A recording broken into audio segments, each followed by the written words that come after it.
29 mai 2017, le mois de mai qui joue les prolongations, du moins les arrêts de jeu.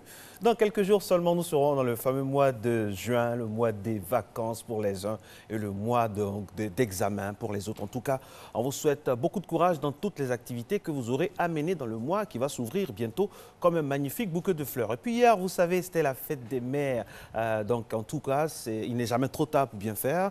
Séance de rattrapage, hein, vous pouvez encore souhaiter une très bonne fête à toutes les mamans, toutes les mères du monde entier et surtout à toutes les femmes qui ont l'esprit maternel, qui ne font pas le distinguo entre leurs enfants et les enfants des autres. Je pense comme ça à la maman de ma voisine qui chaque matin devant son poste récepteur et prie pour que ses deux enfants sur le plateau puissent aborder chaque semaine avec beaucoup d'entrain. N'est-ce pas, Eva Amani? Exactement. Bonjour Marco, bonjour chez vous. Merci de nous rejoindre sur RTI 1, programme très alléchant comme tous les lundis.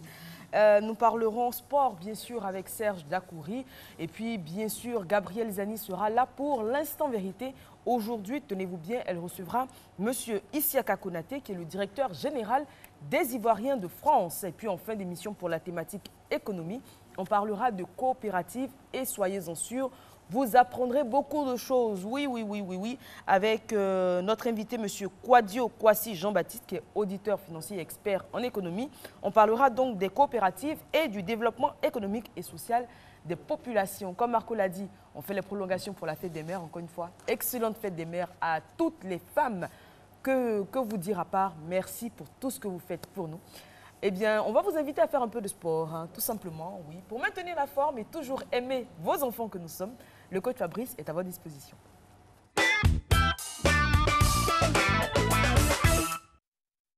Salut à tous, je suis ravi d'être en votre compagnie. J'espère que vous avez passé un super week-end. Pour cette séance d'aujourd'hui, je vous propose de faire du cardio. Alors, si vous n'avez pas encore mis vos chaussures à vos pieds, portez une bonne paire de baskets et top, on démarre avec les échauffements.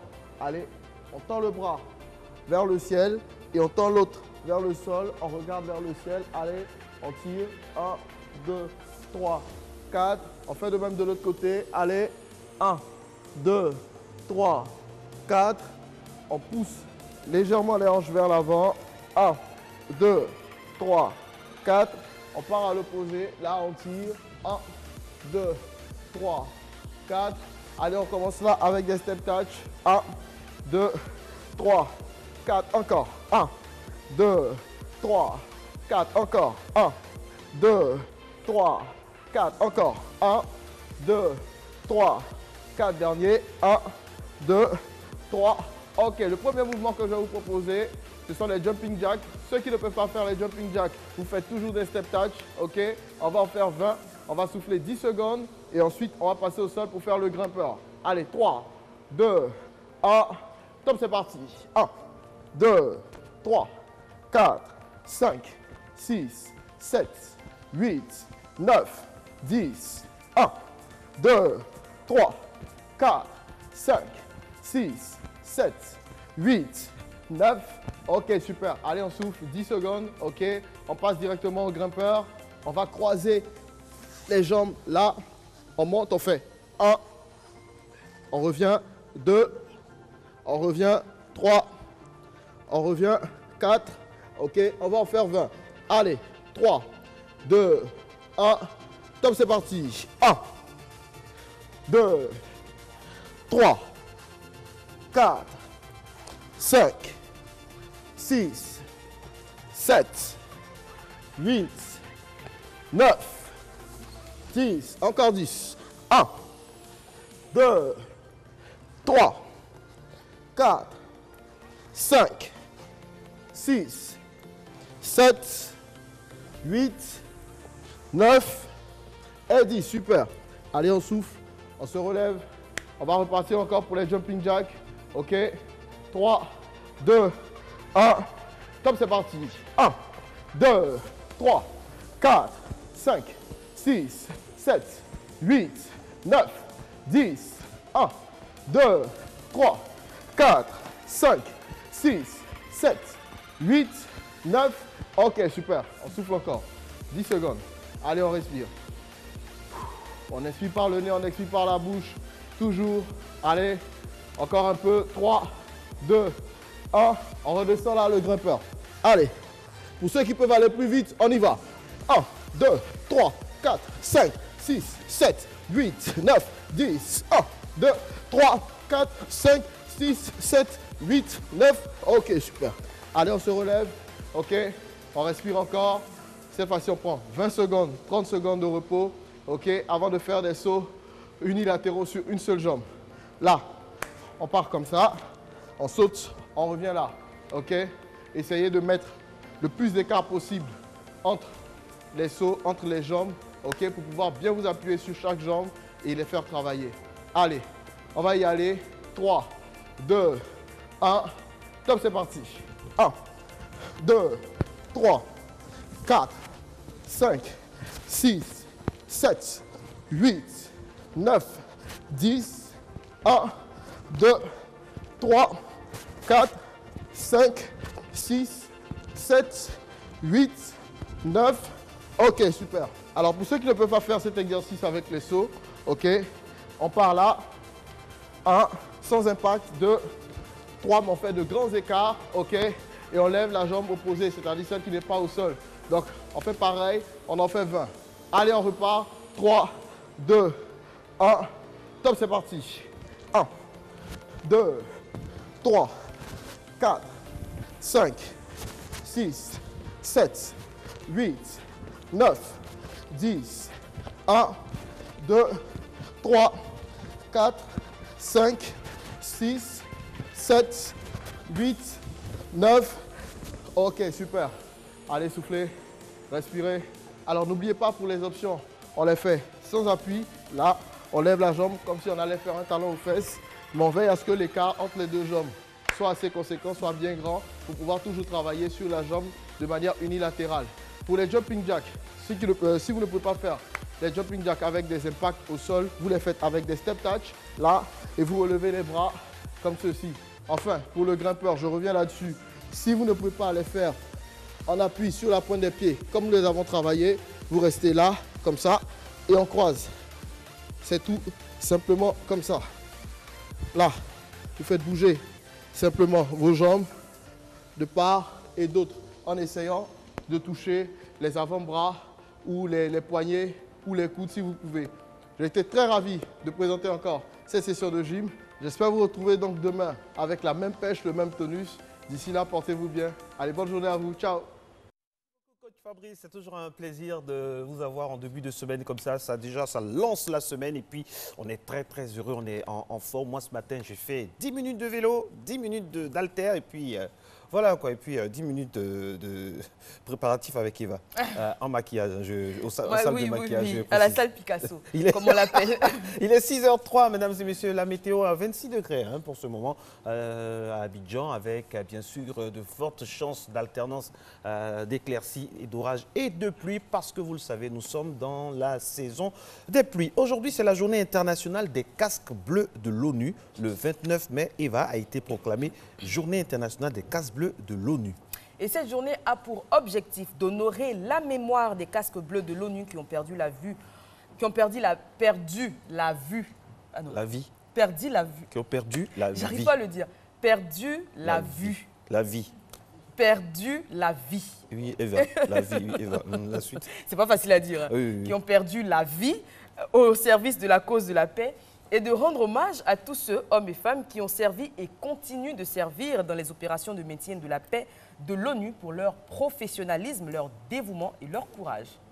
Et la journée internationale des casques bleus de l'ONU, donc en 2017, les bureaux de l'ONU ainsi que les États membres et les organisations non gouvernementales organisent des manifestations à la mémoire des casques bleus tombés pour la paix qui ont perdu la vie. Depuis l'établissement de la première mission de maintien de la paix en 1948 jusqu'en avril 2016, mesdames et messieurs, 3400 militaires, agents de police et civils sont tombés par suite d'actes de violence, d'accidents et de maladies. Et il faut aller, pour avoir plus d'informations, voir le site de la journée 2017. Notons en Côte d'Ivoire, Eva, il y a une particularité. Oui, que les casques bleus ont quitté la Côte d'Ivoire le 15 février 2017. C'était tout récent. Toutefois, une poignée de fonctionnaires de la mission onusienne reste encore en place jusqu'au 30 juin, qui sonnera donc la fermeture définitive de cette mission. Puis n'oubliez pas qu'en 1988, les casques bleus ont reçu le prix Nobel de la paix. Mais notre assistante a écrit toute autre chose. Ah oui, je me demandais bien ce que ça voulait dire. Je préfère ne pas l'évoquer. Voilà, on va revenir donc rester dans l'ambiance de la fête des mères Iva avec un magnifique reportage. Et oui, la fête des mères, on l'a dit, c'était hier, vous le savez. Et puis, nos reporters Doua des Lasers et Guillaume Ziré promènent comme ça leurs objectifs dans la ville d'Abidjan. Et ils nous ont déniché ce reportage. Le temps est donné. Échauffement avant la fête. Pour la fête des mères, les mamans des communes de Port-Boué et de Makori se mettent au sport. Ces matchs de football sont pour elles des moments d'évasion pour garder la forme et consolider la fraternité. C'est composé de tous les partis politiques. Tout ça, nous avons fait pour dire que la politique contribue à notre évolution. Ça contribue aussi à ce que nous soyons, pour nous mettre sur les rails. En fait, c'est ça. Mais nous ne sommes pas des ennemis. Donc, on doit s'amuser ensemble. Vous êtes sans ignorer qu'aujourd'hui, il y a des pathologies qui se développent du fait qu'on est sans activité. Alors, en faisant le sport, on gagne déjà à moitié la santé. Le football, mais pas que. Dans ces deux communes, les mamans ont démontré aussi qu'elles ont des talents qu'on ne voit pas toujours.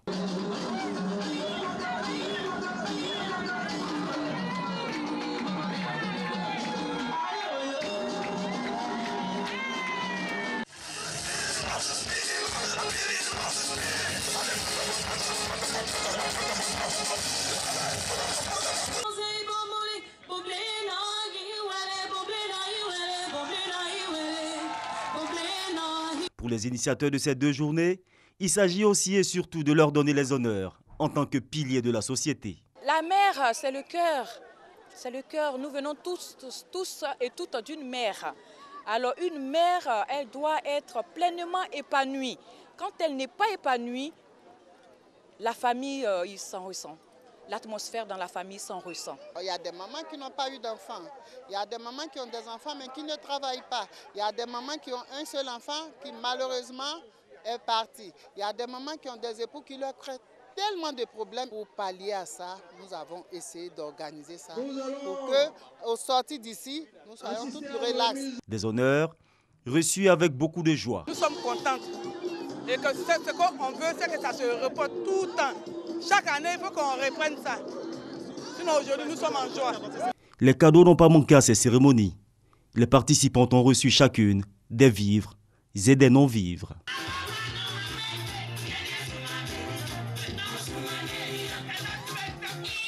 Oh, magnifique, très belle fête. On remercie donc nos reporters qui, tout au long de cette semaine, vont vous apporter encore d'autres reportages, d'autres tranches de vie de cette magnifique. Et puis on aimerait avoir ce matin également une pensée pour toutes ces femmes qui sont parties en donnant la vie, et puis ou bien tout simplement toutes ces femmes qui ont fait de fausses couches. J'imagine la douleur dans ces moments difficiles, mais sachez que vous êtes des mères à temps plein et que nous faisons de gros bisous partout si vous nous regardez. En tout cas, merci pour la vie que vous donnez ou que vous avez essayé de donner. Et puis n'oubliez pas que ce que nous célébrons au-delà de tout ça, c'est l'esprit maternel.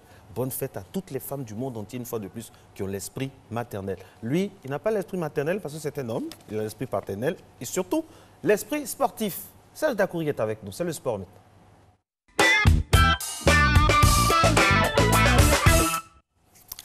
Il est installé. Serge, bonjour. Bonjour et bonne fête. Merci. On va avoir une pensée également pour votre maman. Ouais, merci. Et on lui souhaiter une très bonne fête. Merci de souhaiter une bonne fête à ma mère. C'était bien avec elle hier? Oui, c'était pas Lui a fait un mal. beau cadeau. Ben, nous avons essayé, en tout cas, d'être à la hauteur avec un magnifique cadeau. Vous savez qu'elles aiment les pagnes, les dames. Exactement. Je suis sûre qu'elle était heureuse. Nous, on va parler de francophonie pour commencer. Oui, on va démarrer par la francophonie, ensuite par le rugby. Francophonie, jour J-53.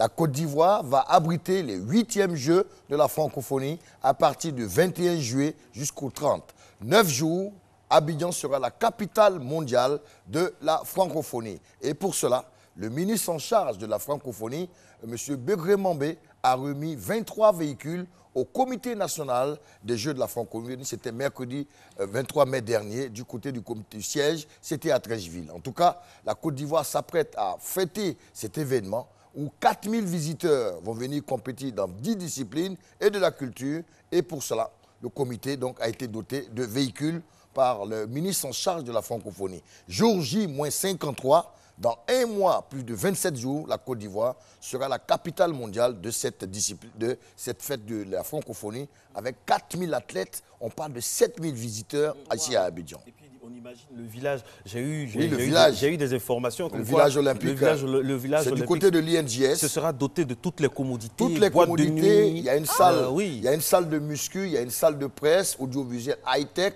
avec un village olympique qui est par la suite démontable, qui peut accueillir 10 000 visiteurs. En tout cas, faites un tour du côté de l'INJS, l'Institut national de jeunesse de Makori. Les choses vont bon train. Avec une boîte de nuit, avec un son magnifique. En tout cas, on a pu avoir donc quelques prémices. Eva et moi, on va les tester ça pour vous dira si c'est bien. Et en plus, quand on passe sur le pont Henri Konan-Bédié, oui. Sur la droite, on voit des édifices qui sont montés, Oui, effectivement. Il y a le parc à bois. Il y a le parc à bois, il y a le village olympique, et il y a les édifices pour la circonstance des Jeux. Il faut savoir qu'à ces Jeux, permettra à la Côte d'Ivoire d'avoir des infrastructures. Parce que tout a été réhabilité. Regardez que quand vous passez devant le stade de Fort-Boigny, même la nuit, vous voyez de la lumière. Le stade de Fort-Boigny est en réfection, la pelouse, les gradins, les vestiaires, tout comme le palais des sports, le parc des sports et tout. En tout cas, tout ce qui est infrastructure sportive sera remis à neuf pour que la Côte d'Ivoire donne un beau visage au mondial de la francophonie, car on attend près de l'ambiance. 80 pays arrivent avec des athlètes, des journalistes, des visiteurs. En tout cas, sur le plan touristique, c'est une belle affaire pour la Côte d'Ivoire. Et vous pensez qu'on sera prêt?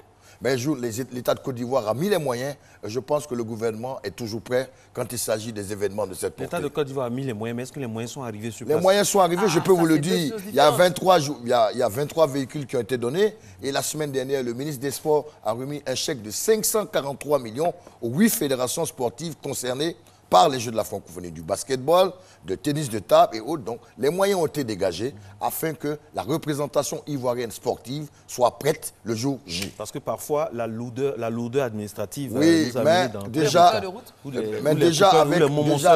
déjà avec ce que nous voyons, le comité national des Jeux de la francophonie avec le ministre met les moyens et se déplace. On voit déjà que ça bouge. Et donc, on bouge, ça fait bouger les lignes.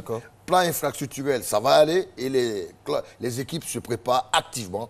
Et puis, n'oublions pas qu'au niveau des devises, quand vous accueillez 8000 visiteurs sur Abidjan, n'oublions pas qu'au niveau télécom, infrastructure hôtelière, restauration et tout, c'est une très belle affaire pour la Côte d'Ivoire. Et donc, à partir du 21 juillet jusqu'au 30 août, en tout cas, soyez hospitaliers, ayez le sourire, car on peut avoir des gens qui viennent du Vietnam, de l'Indochine, tous ceux qui parlent français à travers le monde sera ici à Abidjan. On peut héberger des gens chez nous. Ben oui, n'oublions pas que... donc, vous avez dit d'être hospitalier. Voilà. C'est le 8e jeu de la francophonie. Après Nice, c'était en 2015. Abidjan sera donc la capitale mondiale de ces Jeux pendant 9 jours. Abidjan, la Côte d'Azur d'Afrique, donc de la francophonie pour l'occasion. Allez, parlons rugby à présent, Serge Dacoury. Oui, eh bien, rugby, c'était la 9e et dernière journée du championnat de Côte d'Ivoire qui était en attraction le week-end. Eh bien, le Trècheville Biafra Olympique, appelé TBO, est décidément indétrônable. Dans la dernière journée leader, eh bien, Trècheville a battu l'équipe de Yopougon RC 27-6, comme quoi, en Côte d'Ivoire, sur le plan masculin, c'est l'équipe la plus en forme. Eh bien, le championnat a été scellé ce week-end. TBO, champion de Côte d'Ivoire en rugby.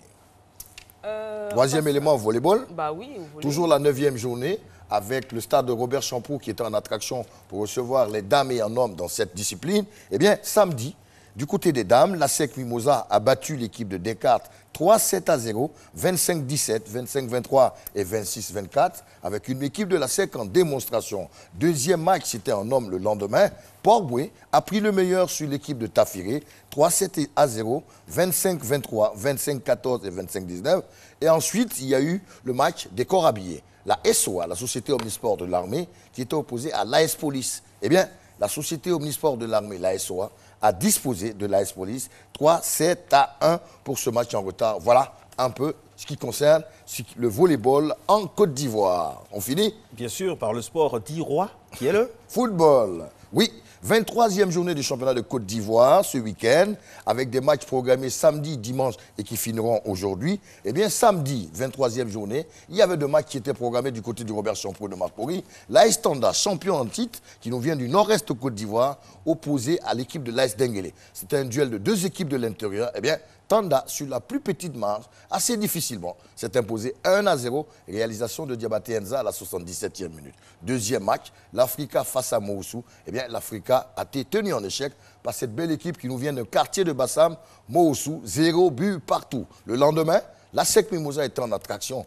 face à l'équipe de la Société Omnisport de l'armée. Eh bien, Bansé n'a pas pu marquer. 0 but partout. À part lui, personne d'autre ne peut marquer. Ben, c'est le buteur attitré des Mimosa. Et quand Bansé ne marche pas, la SEC ne marche pas. Donc Bansenovic n'est pas là. Oui, ah bon, c'est notre Abramovic. C'est comme ça qu'il l'a renommé.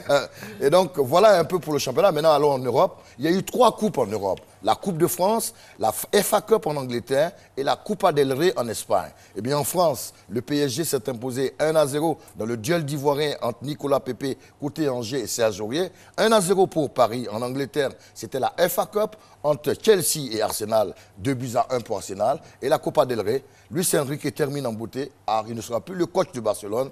3-1, victoire du Barça sur Alaves. Voilà pour le tour sportif de ce matin. Vous êtes allé vite pour rien, on a encore le temps. Hein, bah oui, on a alors, du temps, moi, j'aimerais vous demander... Vous m'avez habitué à aller au pas de course. Oui, c'est le sport qui fait ça, c'est votre sport du matin. Alors, dites-nous, la saison footballistique est terminée dans les grands championnats européens. Les Ivoiriens, dans l'ensemble, si on peut se faire un petit bilan. Et puis, on parle beaucoup de Jean-Michel Seri du côté du Barça, tout ça. Info ou un toc, ça? Écoutez, il faut dire qu'au niveau ivoirien sur le championnat français, eh bien, la grosse trouvaille et celui qui a été le plus performant est incontestablement Jean-Michel Seri. Avec son club de Nice, il a terminé 3e du championnat. Il a été meilleur passeur, c'est-à-dire celui qui donne le plus de passes pour début.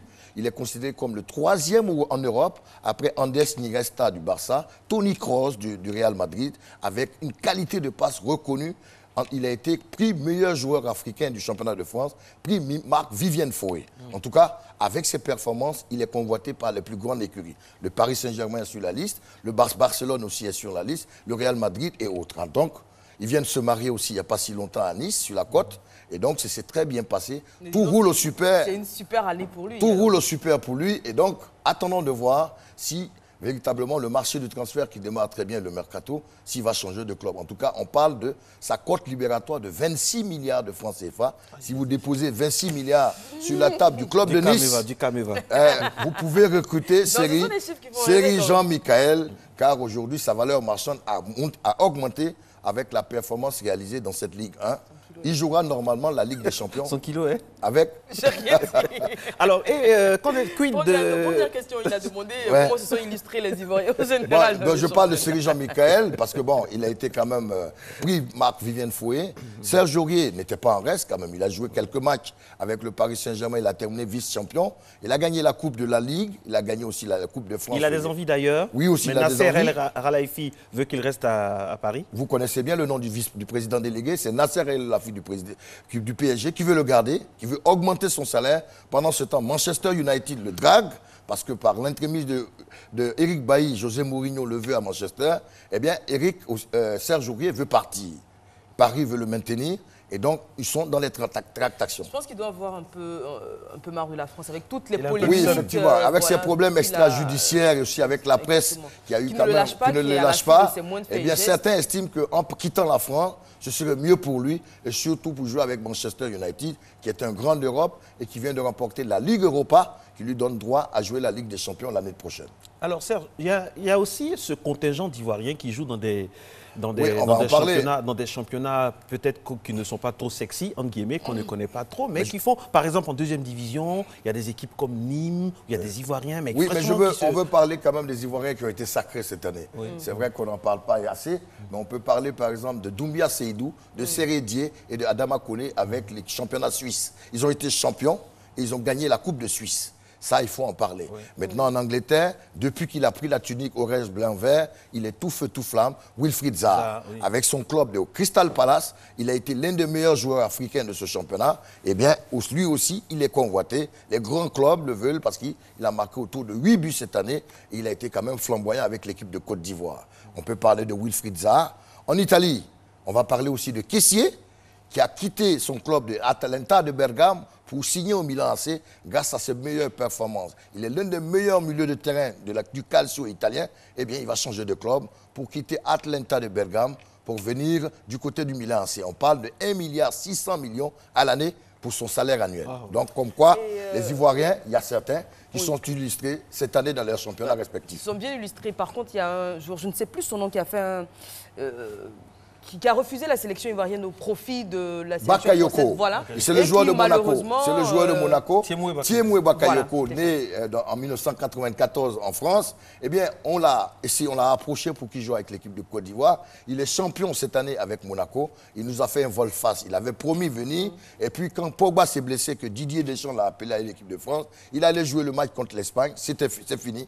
Il ne peut plus. Donc, selon les règlements, après avoir joué ce match contre l'Espagne, d'ailleurs, où la France a perdu et on l'a accusé d'être à la base de cette défaite, qui ne peut plus revenir avec notre sélection. Mais par contre, il y a d'autres qui ont signé, comme Joris Gnagnon, qui est venu, un binational. Il y a aussi Maxwell Cornet de Lyon, Jérémy Boga de Grenade, et aussi un certain Jean-Philippe Bamin, qui joue du côté de l'Allemagne. En tout cas, on a collecté plus de 6 binationaux qui seront là pour le match Côte d'Ivoire-Pays-Bas le 6, le 4, et Côte d'Ivoire le 9 contre la Guinée pour le match éliminatoire de la CAN 2019. Et pendant ce temps, vous avez certainement des noms de joueurs ivoiriens qui sont en deuxième division, mais dans des championnats. Oui, il y a un certain Jonathan Bamba qui est là. Il y a aussi pas mal de joueurs, parce qu'on parle d'une liste d'autour de 357 professionnels ivoiriens disséminés à travers le monde, dans les différents championnats. On parle du Calcio, on parle Christian Kouakou à Nîmes. Christian Kouakou à Nîmes. Et donc, il y a pas mal de joueurs. Mais maintenant, il ne faut pas oublier que vous pouvez être bon dans les championnats, mais en sélection, ce n'est pas évident. Vous voyez que Serijan Michael, par contre, il est flamboyant avec Nice, mais quand il vient en sélection, sa prestation n'est peut-être pas le cas. Est-ce la qualité des pelouses? Est-ce l'environnement africain? Bon, allez-y comprendre quelque chose. Il y a pas mal de choses, d'interrogations à se poser. Et qu'en est-il de nos éléphants historiques, on dira, tels que Gervinho ou Gervinho était blessé. Gervinho était blessé. Il joue à EB China Fortune, du côté de la Chine, dans le même club que Stéphane Mbia. Eh bien, Gervinho, blessé, a repris les entraînements depuis le mois de janvier. Eh bien, ça va très bien pour lui avec son club de EB China Fortune. Mais je vous le dis en même temps au passage, le joueur africain le mieux payé évolue en Chine. Il s'appelle Asamoah Gyan, l'attaquant ghanéen. Il veut évoluer en Chine parce qu'aujourd'hui, du côté de l'Asie, on met beaucoup de moyens pour recruter des stars, pour pourquoi pas développer le football chinois. Eh bien, pour l'instant, ça marche très bien. Et puis vous avez oublié, vraiment, vous avez oublié une information capitale. Oui. Le Mali, qui est sur le toit de l'Afrique en U17. Oui, effectivement, le Mali est sur le toit de l'Afrique en gagnant l'équipe du Ghana. Effectivement, c'était hier, dans la CAN de U17 du côté du Gabon. Eh bien, le Mali est coutumier du fait, puisque le Mali est champion en titre. Eh bien, le Mali est monté sur le toit de l'Afrique dans cette catégorie. Ce n'est pas nouveau. La formation au niveau des jeunes du côté du Mali reste Jean-Marc Guillou. Jean-Marc Guillou y était. Et puis la Coupe du Monde de U20, il n'y a pas si longtemps, le Mali a terminé en vice-champion. Et donc c'est pour dire que le Mali, véritablement, a une très bonne sélection de jeunes. C'est vrai que la Côte d'Ivoire a connu quelques petits problèmes en jeunes, puisqu'en 2013, nous avons remporté la CAN U17 à Marrakech. Et depuis 4 ans, quelques petites difficultés, mais je pense que ce n'est que partie remise. Jean-Marc Guillou ne vous manque pas? Ben, écoutez, il n'y a pas que il y a quelques années, on ne parlait pas du Mali en termes de football international. Il n'y a pas que Jean-Marc. Depuis qu'il est arrivé à Bamako, quand il a été chassé d'ici, parce qu'il faut dire. Il est revenu, hein. Là, il est là en ce moment. Il a été chassé à l'époque, il est reparti au Mali sans se plaindre. Il a refait le travail dans un autre environnement et les fruits, le Mali est en train de vraiment percer à travers. Voilà, oui, dans les compétitions de jeunes, effectivement, le Mali est coutumier, comme le Ghana, de remporter beaucoup de trophées. Maintenant, le problème, c'est quoi? Quand vous quittez la catégorie des jeunes pour aller en senior, le Mali, malheureusement, pour l'instant, n'a jamais gagné de CAN. Mais ça va forcément venir. Alors qu'on sait qu'elle a déjà plus de 5 titres en jeunes. Or, la Côte d'Ivoire a gagné une CAN cadette et 2 CAN seniors. Le Mali, heureusement pour eux, en jeunes, ils sont flamboyants. Mais dès que les joueurs atteignent la croissance maximale pour devenir des seniors, ce n'est pas forcément le cas. C'est le cas aussi du Ghana. Remarquez qu'après les titres historiques qu'ils ont eu en 4 CAN, remarquez qu'ils jouent 5 finales ou des demi-finales, mais la génération Ayew n'arrive jamais, pour l'instant, une chose est de former et une chose est de gagner. Voilà, parce qu'on dit, une finale, ça se gagne. Et la Côte d'Ivoire, c'est gagner les finales. Au tir au but. On en a gagné deux fois, voilà, au tir au but. Mais l'histoire retient, au tir au but ou pas, mais l'histoire retient Sénégal 92 et Malabo 2015. Voilà. Donc pour les 2 étoiles que nous avons fièrement sur notre maillot. Effectivement. C'est tout pour aujourd'hui. Ben, avec la grâce de Dieu, je pense qu'on a fait le tour de la question en 5 chapitres. Francophonie, volleyball, rugby, Et puis le football avec, bien entendu, ce championnat de Côte d'Ivoire, Ligue 1, 23e journée. Et le tour d'Europe à travers les différentes coupes nationales qui se sont disputées le week-end passé. Très bien. Merci beaucoup. Ça a été un plaisir. À lundi prochain. À lundi. On salue tous ces joueurs qui nous regardent, hein, qui s'apprêtent à aller en vacances. J'imagine les destinations. Eva, si on rêvait un peu, imaginez les destinations. Béoumi, par exemple. Béoumi sur scène. On va les recevoir à la matinale. Bien Témélécro.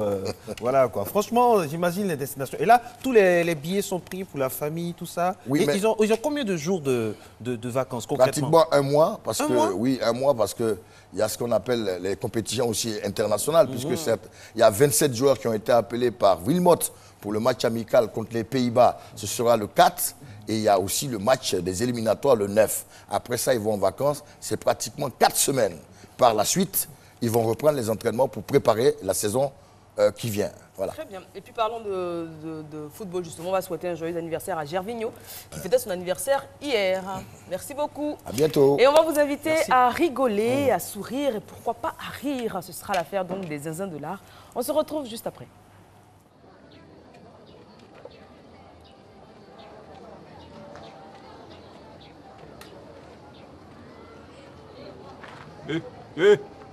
Ici.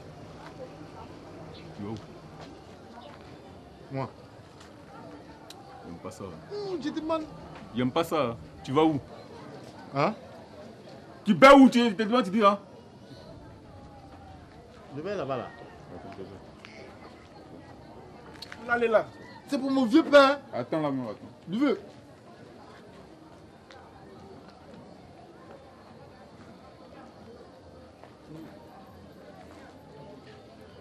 Allez. Ça, c'est pour mon vieux père. Il a appelé, il va venir te bouter ici. Il va te... Hey.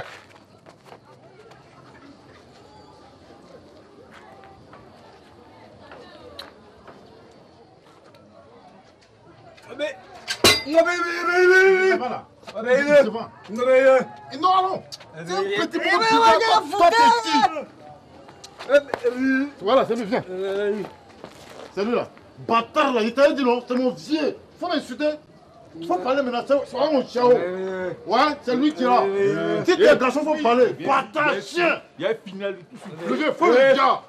Faut le tuer. Viens ici. On le faut foutre, faut finir lui. Mais faut pas me décourager ton. Viens ici.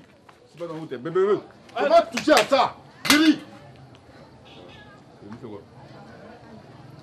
Faut pas, il veut pas que tu lui demandes ça. Si tu poses quelque chose à la défense, il va te tuer. Le vieux.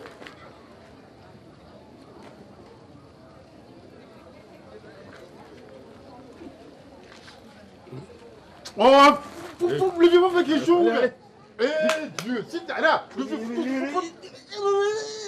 Oh, c'est pas dans ça. Allez, c'est que tu as commencé là, tu n'as pas terminé. Viens te parler ça en même temps. Tu peux pas frapper lui là. Vite, vite, allez.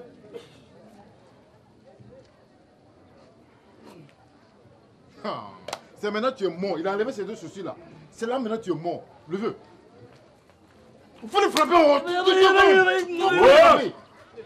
Ça dit vite.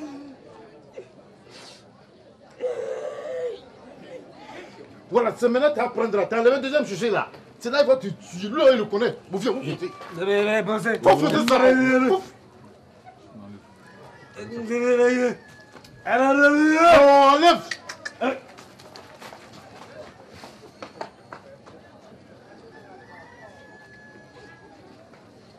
T'as pas dit que. Voilà.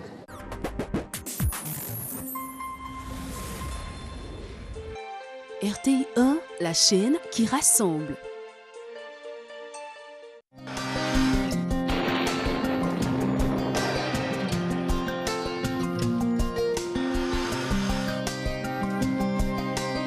MTN, everywhere you go. Madame, Messieurs, bonjour. Merci de nous suivre en ce lundi. Aujourd'hui, le début de matinée sera marqué par une bonne arrivée de nuages maritimes sur le littoral. Cette situation sera favorable à l'arrivée de pluies parfois orageuses. Par la suite, cette situation évoluera avec quelques éclaircies. La bande centrale, tout comme le nord, seront sous un ciel généralement nuageux avec quelques éclaircies. Les températures, 26 pour Abidjan et Adiaké, 25 degrés pour Deville, Bondoukou et Boaké, 24 à Daloa, 25 pour Dimbokro, 24 à Gagnoa, Korogo affichera 25, 23 degrés pour la ville de Mans, 24 à Odiéné, 26 pour San Pedro, Sassandra et Tabou et 25 à Yamoussoukro. Cet après-midi, après un début d'après-midi globalement ensoleillé, malgré la présence de nuages, l'on observera ça et là dans le sud forestier, l'est et le nord-est quelques développements nuageux pouvant donner des pluies.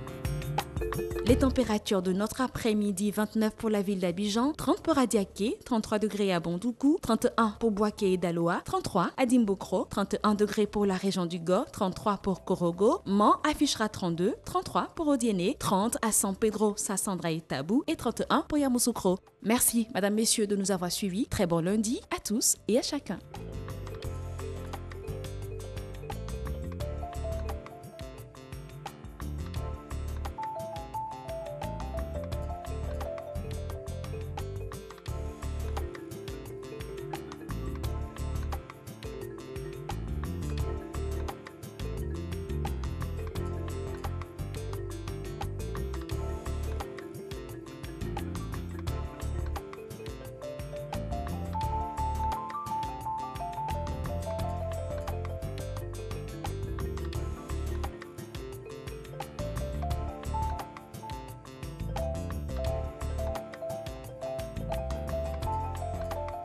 MTN, everywhere you go.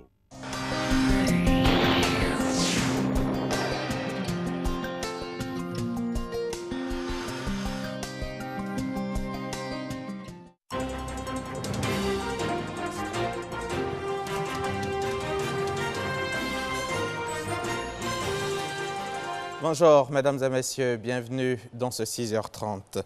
Hier, dimanche 28 mai, l'on a célébré les mamans ici en Côte d'Ivoire et dans de nombreux pays du monde. Voyons ensemble la fête des mères célébrée à Djamé. Mais avant, direction Bingerville où les veuves ont été honorées. 500 veuves célébrées dans la commune de Bingerville. À travers cette initiative, l'ONG Petraroc veut soulager ces femmes en cette période de fête. Pour la présidente STP, cette fête vise à consolider l'amour et la fraternité entre sa structure et ses veuves. À Djamé, ce sont 1000 femmes qui ont été célébrées par la mairie. Un geste qui apporte de l'enthousiasme et du baume au cœur des mamans.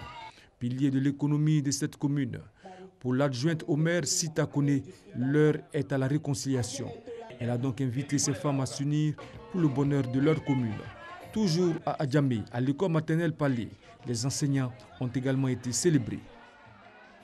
Hier, dimanche, ce sont donc des milliers de mères, épouses qui ont été célébrées par leur progéniture.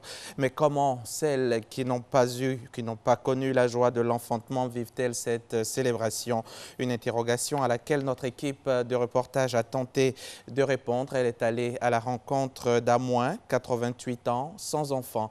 L'objectif de cet entretien était de comprendre comment cet octogénaire célèbre la fête des mères. Alain et Soir. Alors, bonjour bébé, bon là. Un simple coup de fil et le sourire au bout des lèvres de Nana Amoin, de son vrai nom Yao Amoin Jacqueline.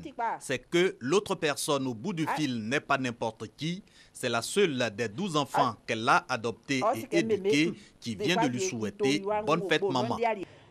Un enfant de ma grande sœur et puis mon petit frère. J'ai fait beaucoup, c'est moi qui ai mis les petits frères deux là à l'école. Ils sont directeurs de l'école. Les filles là, j'ai vu aussi beaucoup. Nana Amoin n'a pas connu la joie de l'enfantement, mais à 88 ans, elle garde encore le sourire. Certainement grâce à sa foi chrétienne, à son amour pour les fleurs et le commerce qui occupent sa vie. Les femmes qui n'ont pas fait d'enfant comme moi là, tu vois qu'ils vont rester tristes. Ils n'ont qu'à travailler, ils n'ont qu'à battre, ils n'ont qu'à aller à l'église. Comptez s'appeler là. Ça va venir. Ils vont être heureux. Comme moi, je suis là. Je suis heureux d'être. Femme active, Nana Amoin continue de se battre pour sa survie. En cette journée dédiée à la mère, elle exhorte les femmes qui, tout comme elle, n'ont pas connu la joie de l'enfantement, à garder espoir et foi en Dieu. C'est Dieu qui fait tout.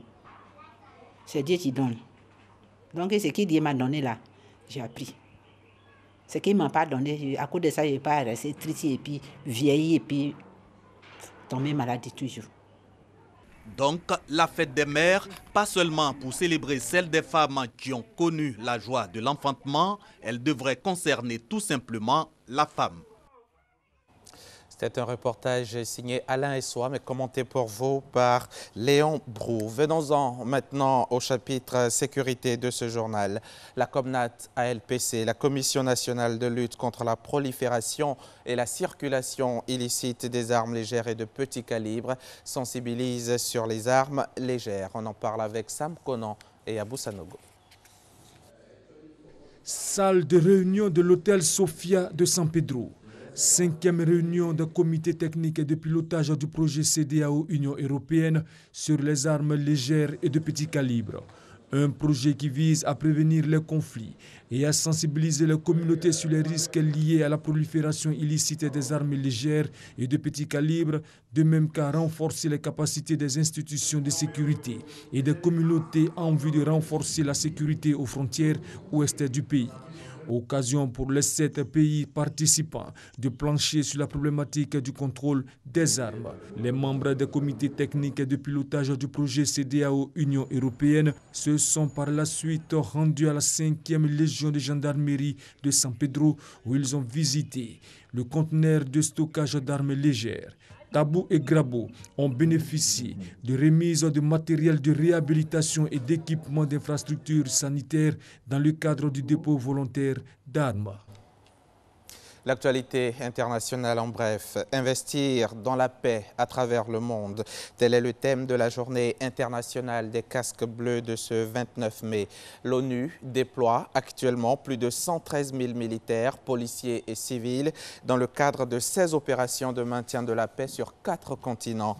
La plupart se situent en Afrique où 71 965 casques bleus sont affectés. Près de la moitié sont africains. En Algérie, la présidence de la République a annoncé hier dimanche 28 mai avoir limogé le tout nouveau ministre du Tourisme. Messaoud Benagoun, 35 ans, était le plus jeune ministre du gouvernement formé jeudi. On lui reproche de ne pas avoir un casier judiciaire vierge.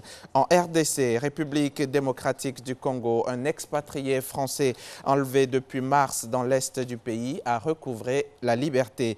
Dans un communiqué, le président français Emmanuel Macron a salué hier dimanche cette libération, de même que les autorités congolaises qui y ont contribué.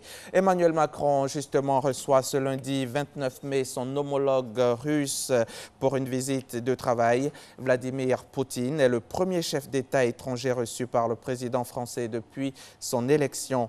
La rencontre se déroulera au château de Versailles où les deux hommes vont inaugurer une exposition sur Pierre le Grand. Et puis, pour terminer, 15 suspects sont désormais détenus 5 jours après l'attentat qui a coûté la vie à 22 personnes à Manchester, dans le nord de l'Angleterre. La police britannique estime avoir procédé à l'arrestation d'une grande partie du réseau derrière cette attaque terroriste. 13 personnes sont en garde à vue au Royaume-Uni et 2 en Libye. Le père est l'un des frères du kamikaze. Fin de ce journal. Merci de votre attention. Merci beaucoup à vous, M. Hamza Diaby. On vous retrouve avec beaucoup de plaisir pour une édition du 13h. Non, pas aujourd'hui. Pas aujourd'hui, quand? Non, samedi et dimanche. Donc vous avez tout le temps de vous reposer, vous êtes chanceux, vous. Par contre, vous serez avec nous toute la semaine. Non, je m'arrête aujourd'hui. Oh là là. Il faut que je laisse la chance aux autres. Non. Merci à vous. Merci à vous également de nous faire l'amitié, le plaisir d'être toujours là tous les jours du lundi au vendredi de 5h55 à 7h30. Dans quelques instants seulement, nous serons en compagnie de Gabrielle Zani, notre journaliste vraiment inquisitrice, si on peut dire ça comme ça, qui va poser des questions à M. Ferdinand Kwasi Ondri, donc dit Wacha Kedjebo, qui répondra à ces questions. Ce sera dans une poignée de minutes déjà. L'invité est en train de s'installer. Gabrielle Zani est en train de se chauffer. Le temps pour nous de vous donner quelques informations. Par exemple, vous savez que le rideau est tombé, clap de fin pour le 70e Festival de Cannes. C'était hier sur la Croisette avec bien sûr le jury qui a délivré donc ces résultats. Entre autres, au niveau du prix d'interprétation féminine, Diane Kruger, donc sacrée, avec bien sûr beaucoup d'émotions. Cette cérémonie présentée, je vous le rappelle, par la magnifique et glamour, rien à voir avec... Monica Bellucci, mais je rappelle qu'Eva Amani est plus belle qu'elle. Ah, c'était moi, le rien à voir. Hein. No comment ça. Non. Alors aujourd'hui, c'est le 29 mai 2017. Vous le savez, on va souhaiter une très bonne fête aux Adémar, Aymar et Maximin. Et j'en profite pour souhaiter une très bonne fête à Yves Aymar, que vous retrouverez déjà sur Fréquence 2 tous les jours de 19h à 21h dans Un truc de ouf. Et puis aussi, vous le retrouvez dans la semaine sur RTI 1 pour les rendez-vous de la une. Et pour les vacances aussi? Oui, bien sûr, bientôt sur RTI 2 dans Baby Dance Battle également. D'accord. Yves, donc je vais vous confier pendant les vacances Eva, mais je vais la retrouver donc à la rentrée avec voilà, beaucoup de plaisir. Est-ce que c'est le temps pour nous maintenant d'aller avec Gabriel Zani? On attend la permission donc de Christelle Akoussa qui, je vous le rappelle, s'assure du confort visuel de cette émission. Voilà, le décor est campé. Nous allons aller maintenant dans cette partie, vous le savez, incontournable des lundis sur RTI 1 dans Matin Bonheur. Instant vérité, juste après ça.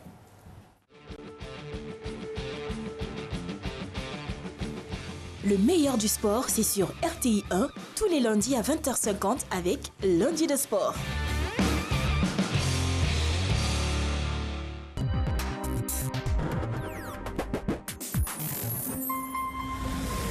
Les médicaments de la rue tuent, a-t-on coutume de dire. Mais pourquoi ce fléau continue-t-il de prendre tant d'ampleur en Côte d'Ivoire? Qui ravitaille les marchés illicites de médicaments? Pourquoi n'arrive-t-on pas à fermer ces marchés? À qui profite-t-il? Réponse à ces questions, mardi 30 mai 2017 à 20h50 avec Lassini Fofana dans votre émission Le Débat.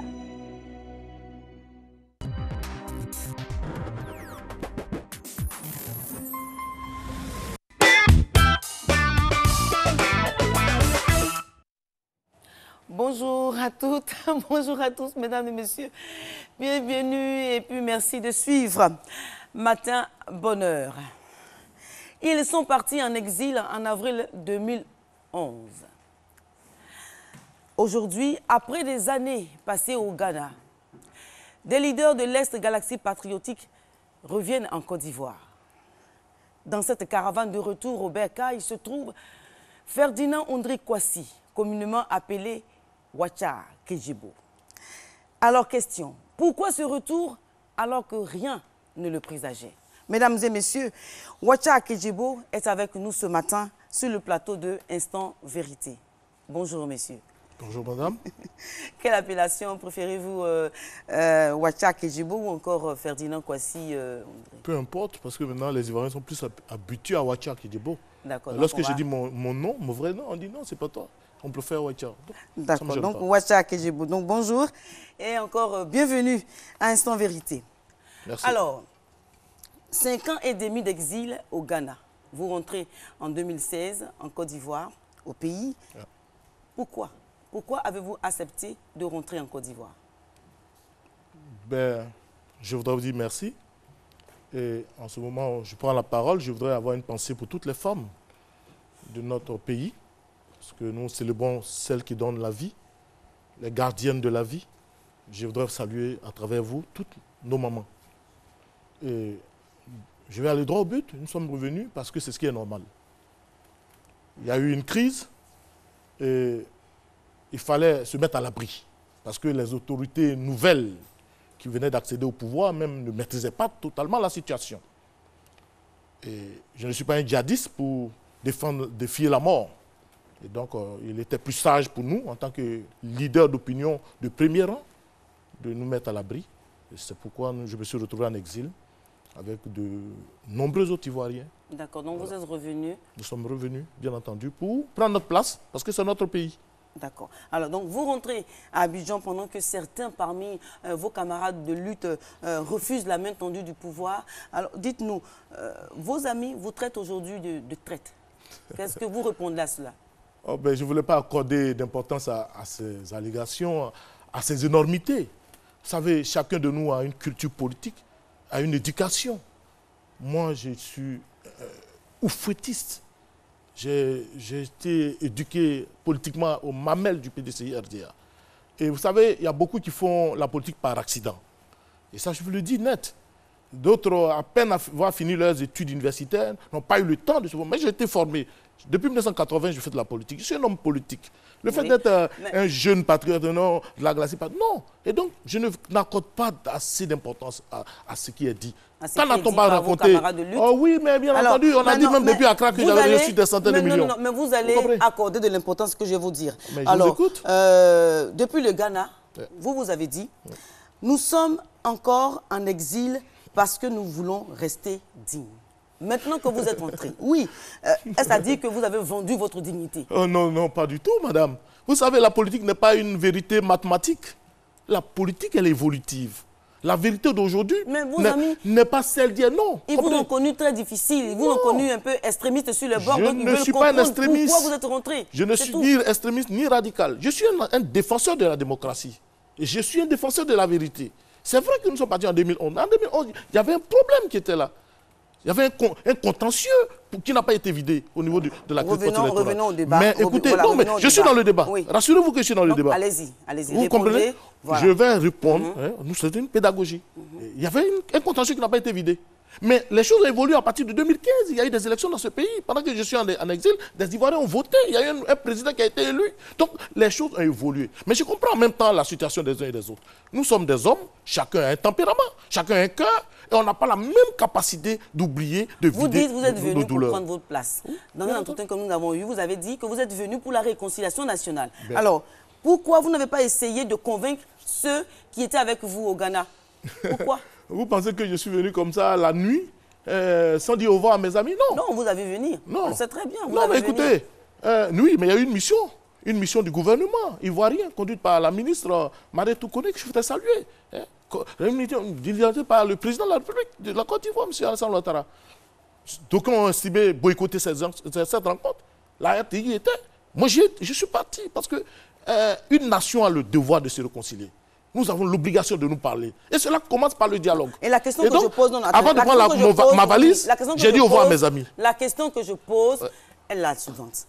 Pourquoi? Qu'est-ce que vous avez dit à vos amis? Vous êtes venu seul. Vous n'êtes pas venu avec eux. Vous êtes un leader quand même. Vous êtes écouté. Vous êtes un homme de parole. Vous l'avez si bien dit. Alors, ils ne vous ont pas écouté. Quels sont les arguments que vous avez avancés qui n'ont pas pu les convaincre malgré tout? Je voudrais peut-être qu'on reformule la question autrement. Je ne suis pas sûr de n'avoir pas été écouté. Parce que je n'étais pas seul sous la bâche lorsque certains, de toute façon c'est légitime, ont refusé de participer à la réunion tenue par Mme la ministre Maratou à cette époque. Bon, mais nous sommes venus peut-être en avion, une délégation des leaders.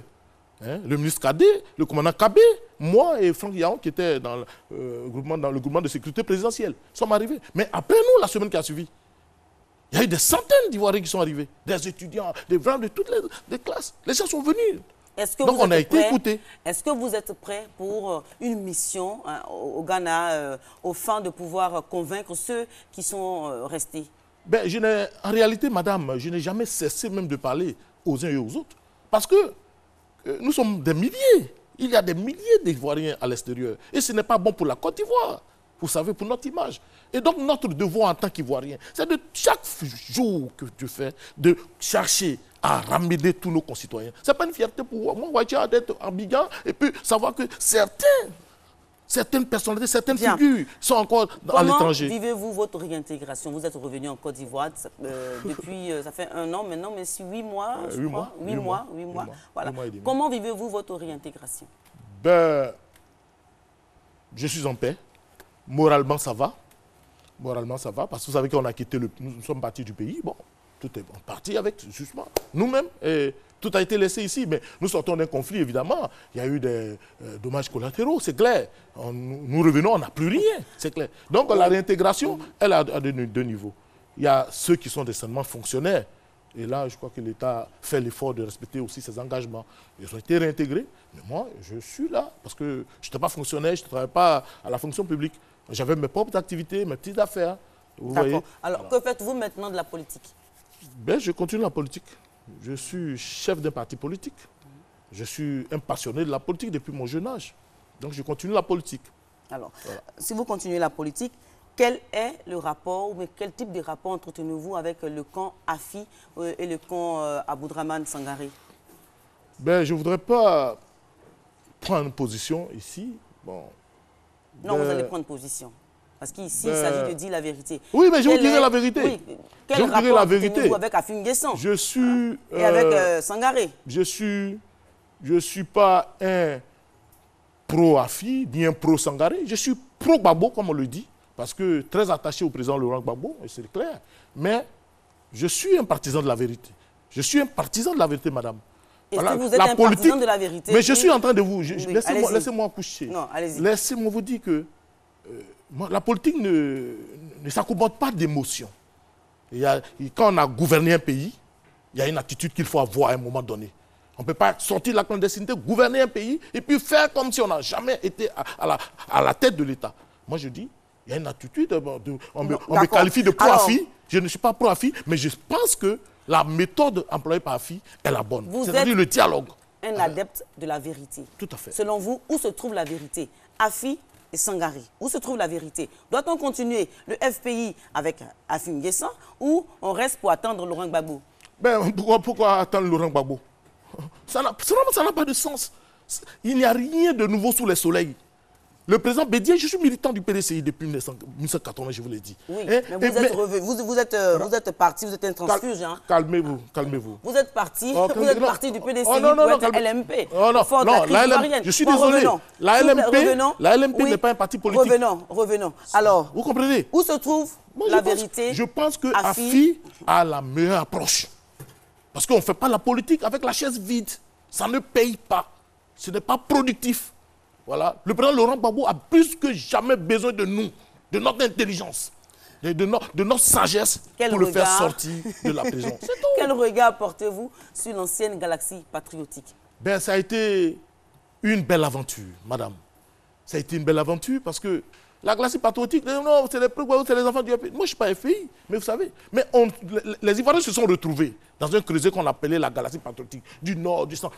Nous sommes venus de partout. Et défendre la République, défendre les institutions de la République. C'est ce que nous avons fait. Donc, je pense que ça a été l'une des plus belles pages de ma vie. C'était à refaire. Ben, je la referai avec le sourire parce que défendre la République, je crois que c'est une des choses les plus belles au monde. Voilà. D'accord. Quel est votre rapport à la réconciliation nationale? Ben, dès que je suis arrivé, j'ai dit à toutes les autorités, et je voudrais en profiter pour saluer parce que je suis allé dans la honte, comme on le dit, parce que fuir son pays, ce n'était pas évident, mais je suis venu dans la gloire.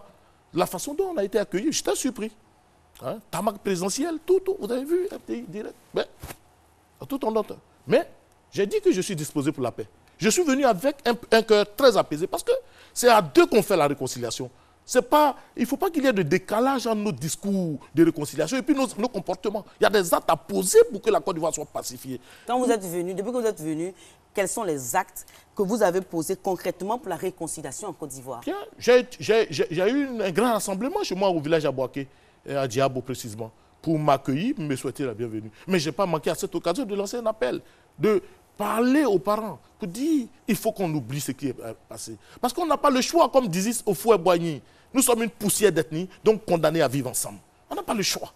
Et si pour vivre ensemble, il y a des actes que nous devons poser les uns envers les autres. Je suis disposé, je suis là pour, comme un partisan, un acteur. Je veux être un acteur pour la réconciliation, si je peux apporter quelque chose. Alors, mais si on ne me demande pas, qu'est-ce que on va vous le demander. Alors, donc, maintenant, séance tenante. Si vous étiez en face d'Alassane Ouattara, le président de la République, que lui diriez-vous en termes de réconciliation nationale? Ben, la réconciliation nationale, je lui dirai la vérité. Président Ouattara, moi je fais partie de ceux qui ne pensaient jamais que Ouattara serait président. Mais Dieu nous a donné son verdict et le verdict divin, il est sans appel. Le président Ouattara, il faut poser des actes. Je lui dirai, président Ouattara, parce qu'on dit retour sécurisé des personnalités qui sont... Le retour sécurisé, il y a la sécurité physique, bien entendu, mais il y a la sécurité sociale. Il faut accompagner. Moi, je suis arrivé, j'ai travaillé avec quand même à un niveau de l'État d'Ivoire. Et je suis là, je suis en activité. Est-ce que c'est bon pour l'image? Et ceux qui avaient prédit que j'avais fait un deal déjà avec le gouvernement, et puis ça ne les encourage pas. Il faut briser les hésitations. Vous n'avez pas fait de deal avec le gouvernement? Mais la preuve, je suis venu en taxi. Je suis venu en taxi. Ça ne veut rien dire, vous êtes venu en taxi, c'est un moyen de transport. C'est un moyen de transport. Écoutez, les gens savent, il y a beaucoup de choses qui ont été dites sur ma venue, mais peu importe. J'ai dit au président, il faut qu'on tourne définitivement la page de la crise post-électorale de 2011. Libérer les prisonniers. Prenez toutes les dispositions pour que tous vos concitoyens qui sont en dehors du pays puissent rentrer. Libérer les prisonniers, ouvrez tous ceux qui ont été prisonniers à partir de la crise post-électorale ne doivent plus y séjourner. Il faut les libérer, il faut réconcilier les Ivoiriens. Parce que toutes les personnes qui vont venir à vos oreilles, Excellence, Monsieur le Président, pour dire non, c'est bien de garder, par exemple, Mme Simone Gbagbo, celui-ci, celui-là, en prison, et cela contre la Côte d'Ivoire. Pour la paix, il n'y a aucun sacrifice de trop, nous disait Houphouët-Boigny. Je rappelle Houphouët parce que nous présentons comme tous des héritiers politiques d'Houphouët-Boigny. Et c'est ça qui est important. Houphouët n'aurait jamais accepté cela. Et je sais que le président Ouattara... Qu'est-ce que vous avez à dire à la jeunesse? C'est au président Ouattara. Maintenant, qu'est-ce que vous avez dit à la jeunesse, nous devons mener le combat de notre génération. Et nous ne devons pas désespérer. La Côte d'Ivoire nous appartient. Chaque Ivoirien doit revendiquer un morceau de la Côte d'Ivoire. Ce n'est pas la Côte d'Ivoire du président Alassane Ouattara. Ce n'est pas la Côte d'Ivoire du président Soro Diop. Ce n'est pas la Côte d'Ivoire du président Afingue. C'est la Côte d'Ivoire de nous tous. Ouattara aussi a une part de la Côte d'Ivoire. Et chaque Ivoirien doit en être fier. Et nous devons pouvoir protéger la Côte d'Ivoire comme la prunelle de nos yeux. Et moi, je ne suis pas patriote à durée déterminée. Je le dis à tous. Je ne fais pas plaisir. Non, tu reconnais Ouattara comme président. Oui. Mais ce n'est pas aussi dans la défiance quotidienne qu'on va avancer. Je ne suis pas patriote à durée déterminée. Non, parce que le Gbagbo était là. Je suis là. Et je ne permettrai pas que quelqu'un me dise, non, tiens, bon, je vais m'associer à toi pour déstabiliser la Côte d'Ivoire. Vous avez votre parti politique. Je suis là. Vous ne faites pas partie d'une coalition. Non, pas Vous ne faites pas partie d'une coalition. Je ne suis pas officiellement dans une coalition. C'est vrai qu'on a travaillé un peu avec l'AFD quand j'étais en exil. Ceux qui étaient, en tout cas, qui assuraient l'intérim ici, on a travaillé avec l'AFD un peu, avec le président Afi. Oui, j'avais même demandé à ce qu'on vote le président Afi parce qu'il était dans cette logique que je supporte. Parce qu'en tant qu'homme politique, il y a une certaine visibilité, il y a une certaine lucidité que nous avions. Mais je pense que les choses ont évolué. Je suis arrivé, on discute encore. Je ne participe pas à des coalitions en tant que telles parce que j'ai ma vision. Moi, on ne me manipule pas. Non, on ne vous manipule pas. Vous comprenez? Vous vous êtes présenté aux récentes législatives. Tout à fait. Vous avez échoué. Quelle leçon tirez-vous de cette échec? C'est une très belle leçon. Lorsque vous avez laissé les militants pendant 6 ans, hein, ça vous dit qu'il faut tirer les leçons. Mais vous le saviez, vous vous êtes présenté. Oui, madame. En me présentant à ces élections à Diabo, j'étais convaincu que j'allais avoir des difficultés. Je n'étais pas là au recensement. Diabo, c'est quand même votre village. Hein? C'est mon village. Que s'est-il passé? Je suis l'une des personnes les plus aimées là-bas. Que s'est-il passé? Mais les gens ont préféré de nouvelles personnes. Mais la politique évolue. Et puis les temps changent. Les gens ne sont pas statiques. 6 ans que j'ai fait hors de mon village. Mais ils se sont attachés à un autre leader. Bien qu'ils se souviennent que oui, j'ai fait une ambulance, j'ai fait ça, j'ai donné ça. Ils savent tout ça. Mais ils se sont attachés à un autre leader. Ils m'ont dit, aujourd'hui ça m'appelle. Non, ne te décourage pas. 2020, non. Mais la politique, il ne faut pas aller seulement pour dire je dois gagner. Et si vous ne gagnez pas, il faut tirer les leçons. Il faut tirer les leçons. Ça doit être un jeu de Vous êtes la démocratie. Un bon perdant. Je suis un bon perdant, oui, je suis un bon perdant. C'est ça la démocratie. Et on doit pouvoir accepter de perdre de temps en temps. C'est ça aussi. Bien. J'ai souvent gagné. Vous avez souvent gagné. Oui. Alors, merci Ouattara Kedjebo, merci d'être venu sur le plateau de Instant Vérité pour nous dire vos vérités. Nous n'étions pas sûrs que vous alliez accepter notre invitation, mais vous l'avez fait. Merci infiniment. Et c'est aussi cela le temps de la réconciliation, n'est-ce pas? Alors, mesdames et messieurs, c'est donc la fin de Instant Vérité. Restez avec nous. Ne partez pas. Matin Bonheur se poursuit. Et oui, merci. Gabriel, merci. À votre invité, Matin Bonheur continue avec la thématique qui va démarrer dans moins de 2 minutes. Et je vous l'ai dit, à l'entame de cette émission, nous parlerons coopérative. Coopérative et développement économique et social des populations. C'est quoi le rôle d'une coopérative? Comment est-ce qu'elle marche? Et comment elle peut aider à sortir les populations de la pauvreté? Ce sera donc la thématique aujourd'hui.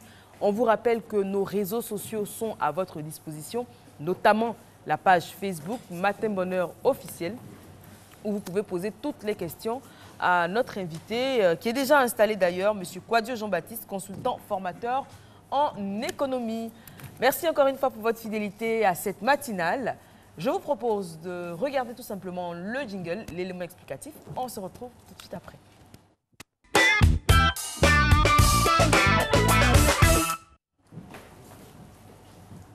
L'école se définit au sens littéral comme un regroupement de personnes sous forme de société avec des objectifs bien précis. Elle a pour mission de valoriser les productions de ses adhérents. Une coopérative coopérative agricole, pour moi, est un regroupement d'associations créées par les agriculteurs eux-mêmes dans le but de réguler, gérer leur domaine d'activité.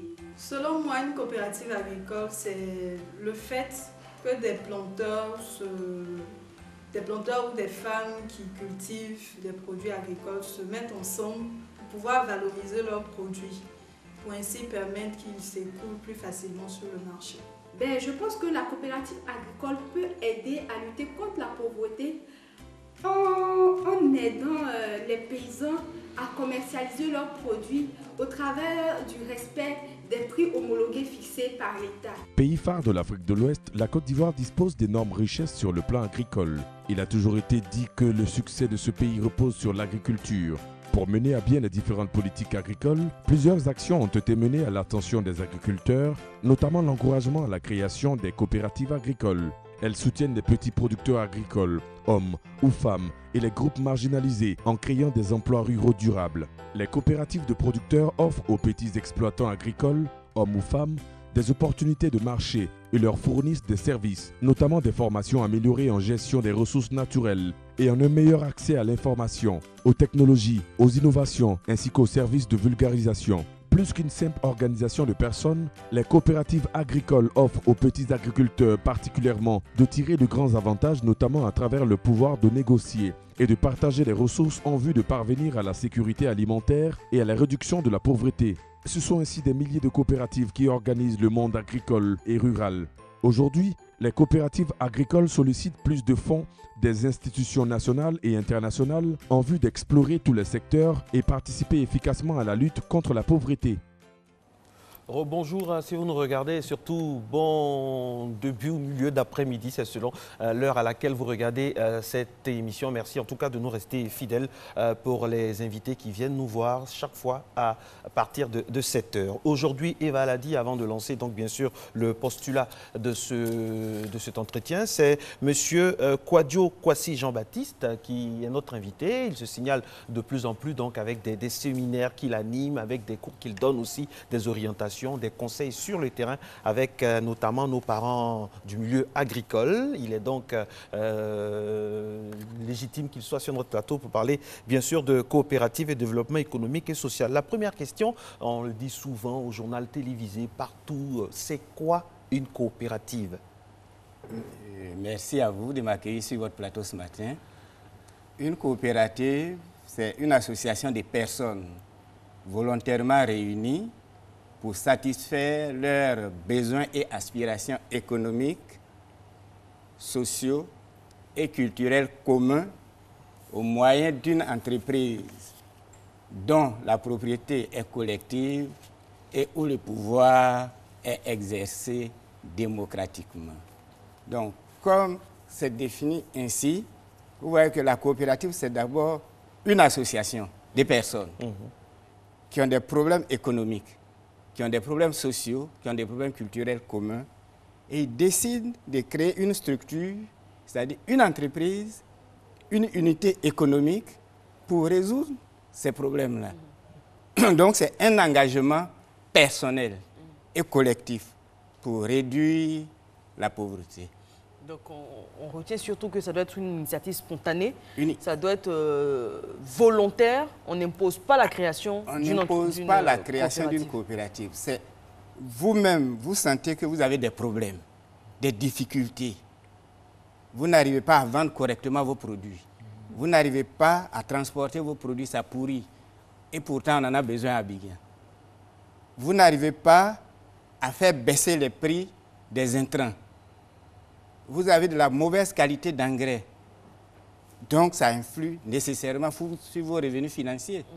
On se met ensemble, on décide d'y aller. Vous avez dit se mettre ensemble, décider et aller en commun. Pourtant, dans des discours qu'on a au niveau des politiques ou des personnalités administratives politiques, on entend souvent la fameuse phrase on va vous aider, on va créer des coopératives. Alors que là, ce que vous dites est vraiment, ça n'a rien à voir. Hein. Ça doit être suscité par les personnes elles-mêmes. Ce n'est pas suscité, c'est de commun accord avec des gens qui vivent les mêmes problèmes. Ce que vous dites est tellement vrai que parfois, il y a eu des gens qui ont créé des coopératives sur conseil des élus, et puis après, on m'appelle, on dit Monsieur Kouagui, on a créé la coopérative, là, mais on fait quoi maintenant? Écoutez, vous continuez. Donc, en fait, ce que je voudrais dire ce matin, c'est que c'est les populations elles-mêmes qui se rendent compte qu'il y a une difficulté quelque part. Et donc, on va décider nous-mêmes de résoudre nos problèmes. Oui, c'est de ça qu'il s'agit. Très bien. Alors, il existe différentes formes de coopératives. En général, on entend parler de coopératives agricoles, mais il y a plusieurs autres façons de créer des coopératives. Oui, merci. Il y a généralement 5 familles de coopératives. Ah, 5 5 familles de coopératives. Et les coopératives agricoles font partie d'une famille de coopératives. Mais je comprends les populations. Chaque fois qu'on parle de coopératives en Côte d'Ivoire, les gens ne voient que les coopératives agricoles. Là, le milieu uniquement rural. Non, il y a 5 grandes familles de coopératives. Je peux les citer? Oui, allez-y. OK. Il y a les coopératives d'entreprise, où les coopérateurs sont des entrepreneurs. Et c'est dans cette catégorie-là qu'on range les coopératives agricoles. C'est-à-dire l'agriculteur, le planteur, adhérent à une coopérative agricole, est un entrepreneur. Son entreprise, c'est sa plantation. Dans cette catégorie-là aussi, on peut citer les coopératives d'artisans. Je prends les gens de Warangere, les potiers de Kakiola, les tisserands qui sont sur la route entre Yamoussoukro et Bouaké. Ils peuvent créer des coopératives d'artisans et leur entreprise, c'est leur métier à tisser avec les hangars. Là. Et ils gèrent ça comme des entrepreneurs. Ça, c'est la première famille coopérative d'entreprise. Après, on a la deuxième famille de coopératives qu'on appelle les coopératives d'usagers. Dans cette catégorie-là, on a les coopératives scolaires, on a les coopératives de consommation, on a les coopératives de santé, on a les coopératives funéraires. Ah oui. Ou... Oui, alors... Il va y peur. Non, il ne faut pas qu'elle ait peur. Non, mais moi, je veux bien que vous expliquiez les coopératives funéraires. On va y arriver. C'est intriguant, on dira. En fait, vous voyez que dans ces coopératives d'usagers, les coopérateurs sont les utilisateurs, les consommateurs des services et produits de la coopérative. D'accord. Voilà. Troisième famille de coopératives, les coopératives d'emploi. Il n'y en a pas beaucoup en Côte d'Ivoire. Où les coopérateurs sont des salariés de leur propre coopérative. Peut-être si vous me permettez de prendre un exemple. Allez-y. Tant que vous ne citez pas de marque, ça nous va. OK. Vous voyez un peu, je prends un domaine qui est commun à tous les Ivoiriens, la salubrité. Ah, ça? La salubrité. Ou bien l'insalubrité, ça dépend de quel côté on se place. Vous voyez, moi je vois des braves dames sur la route chaque fois, en train de balayer, en train de nettoyer. Mais chaque fois que vous allez passer, ces femmes-là vont vous dire, monsieur, est-ce que je peux avoir 50 francs pour boire de l'eau? C'est très, très commun, ça. Voilà. Et pourtant, ces femmes avec des blouses qui portent le nom d'une entreprise. On voit ça souvent. Donc, pour ces femmes, on peut les organiser en coopérative. Et c'est cette coopérative, leur propre coopérative qui va obtenir le marché de l'entretien. À partir de cet instant, l'autorité qui a donné... Excusez-moi de vous couper. Vous dites on peut les organiser en coopérative, alors que vous avez dit que c'est elles-mêmes. Ça doit être spontané. Ça doit être spontané. Elles peuvent s'organiser en coopérative ou on peut les organiser? Elles ne le savent pas. D'accord. Comme je l'ai dit ce matin, c'est les gens, c'est eux-mêmes qui doivent prendre conscience. Mais est-ce qu'on a fait la promotion? Est-ce qu'on a fait l'enseignement coopératif? D'accord. Donc les gens ne le savent pas. Donc on va peut-être y arriver dans les mesures. Donc en les organisant en coopérative, la coopérative obtient le marché. Le chèque est fait au nom de la coopérative. Vous voyez que leur rémunération va augmenter, puisque c'est elles-mêmes qui vont décider de la répartition de ces fonds. Donc elles vont s'épanouir, elles vont balayer très bien nos rues, elles seront. Après la coopérative d'emploi, on passe aux coopératives d'épargne et de crédit. Les coopératives d'épargne et de crédit, bon, ça, on en connaît en Côte d'Ivoire, mais les coopératives d'épargne et de crédit, c'est des coopératives où les emprunteurs et les épargnants sont les coopérateurs. Et pourquoi? Parce que c'est en quelque sorte une banque de proximité. Vous voyez dans les marchés, nos braves dames, nos braves commerçants n'ont pas toujours le temps d'aller dans les guichets bancaires. Et pourtant, elles manipulent des fonds. À partir de cet instant-là, on doit pouvoir créer des coopératives d'épargne et de crédit, de telle sorte que la femme, dès qu'elle a un peu d'argent, elle aille déposer là-bas. Aujourd'hui, vous êtes d'accord avec moi, quand un marché brûle, c'est des milliards et des milliards qui brûlent. Ou bien, on est dans un milieu, moi j'ai besoin de 30 000 francs pour entreprendre une activité de gaufre-auto par exemple, et puis mon voisin, il a 2 millions, 3 millions, ça dort. Mais si je lui dis, Monsieur Govoy, prêtez-moi 30 000 francs, il va dire quoi, toi tu ne payes pas crédit. Donc je ne te donne pas l'argent. Non, je vais avoir pitié, je suis gentil. Merci beaucoup. Par contre, si M. Govoy dépose ces 3 millions dans la coopérative de crédit, amen. Moi, je vais m'adresser à la coopérative de crédit et on va me donner les 30 000 francs. Mais lui, il ne sait pas que c'est dans ces 3 millions-là qu'on a pris 30 000 francs. Et comme il ne viendra pas m'encaisser, c'est la coopérative qui va m'encaisser. Vous serez même et puis, la 5e famille des coopératives, c'est les coopératives multisociétariales. C'est-à-dire, c'est des coopératives qui vont regrouper tout cet ensemble des coopératives qu'on a citées là. Alors moi, j'aimerais qu'on revienne sur les coopératives d'usagers, notamment sur les, vous avez cité coopératives scolaires, coopératives de consommation, coopératives funéraires. Oui. Et je n'ai pas compris. Les coopératives funéraires, ça c'est généralement au Canada, il y en a beaucoup. Là-bas, quand tu nais dans la crèche d'une coopérative, quand tu vas à l'école, le car qui te transporte, tu as beaucoup de chances que ce soit le car d'une coopérative. La cantine où tu manges, c'est une cantine coopérative. Et puis on t'accompagne jusqu'à l'enterrement. D'accord, c'est comme ça. Alors, c'est comme ça que ça se passe. Là, quand on cite, j'imagine, hein, autant pour les téléspectateurs que nous, quand on cite comme ça la nomenclature des coopératives, oui, on peut tomber des nues parce que ce n'est pas cette image-là parfois, hormis hein, la première famille, la coopérative d'entreprise agricole, ouais, c'est pas cette nomenclature-là qu'on avait dans la tête. Et ça tombe bien, d'où vraiment le nez creux de la rédaction en chef de vous proposer comme invité. Alors, dites-nous concrètement comment tout ce que vous avez cité là, oui, toutes ces coopératives-là, comment elles contribuent à l'éradication de la pauvreté? Parce qu'il y a beaucoup de choses qui entrent en ligne de compte dedans. C'est vrai qu'il faut se mettre ensemble, mais après, il faut avoir une formation tous les instants. Il faut avoir vraiment l'esprit coopératif. Merci beaucoup. Généralement, c'est l'esprit coopératif qui n'est pas développé. Bien. Si vous voulez, il y a une déclaration de l'ONU qui dit que les coopératives contribuent à l'élimination de la pauvreté.